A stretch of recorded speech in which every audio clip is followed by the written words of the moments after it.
Hello viewers, আজকে সকালবেলায় সবাই আমরা নিউজ চ্যানেলে খবর পেয়ে গেছি। অপারেশন সিন্দুরের কথা আমরা সবাই জানতে পেরে গেছি।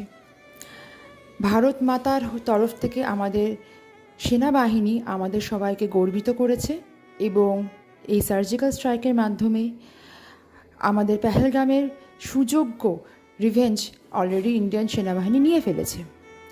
এখন প্রশ্ন হচ্ছে যে পৃথিবীর সব দেশগুলোই তো ইন্ডিয়াকে সাপোর্ট করছে। চায়না এটাকে রিগ্রেটেবল বলেছে এবং চায়না যে কোনো টেররিজম অ্যাক্টিভিটির বিরুদ্ধে আছে।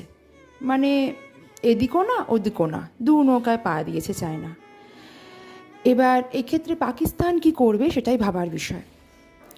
এবার পাকিস্তানের সমস্যা হচ্ছে যে পাকিস্তানে অলরেডি 1200 জন সেনা পদত্যাগ করে দিয়েছে, ইস্তফা দিয়ে দিয়েছে, অনেক বড় অফিসাররা বিদেশে চলে গেছেন। এই জন্য পাকিস্তানের নতুন স্ট্র্যাটেজি হচ্ছে নতুন একটি প্রকল্পের মাধ্যমে ওদের আদিবাসী এবং বর্ডার নিকটবর্তী গ্রামাঞ্চল থেকে সেনাবাহিনীতে ঠিকে মজুর বা দিন মজুরের মতো সেনা রিক্রুট করছে, যাদের প্রতিদিন কাজের বিনিময়ে মাইনে দেওয়া হবে। যুদ্ধে শহীদ হলে কোনো রকম স্পেশাল লিভারেজ দেওয়া হবে না, পেনশন দেওয়া হবে না, পরিবারকে কোনো নিরাপত্তা বা ভবিষ্যতের কোনো সুবিধাও দেওয়া হবে না।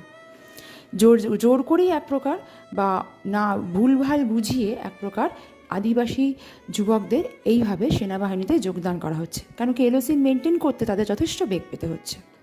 এখন এই রকম সিচুয়েশনে পাকিস্তানি জেনারেল আসিদ মুনির যুদ্ধ করবেন।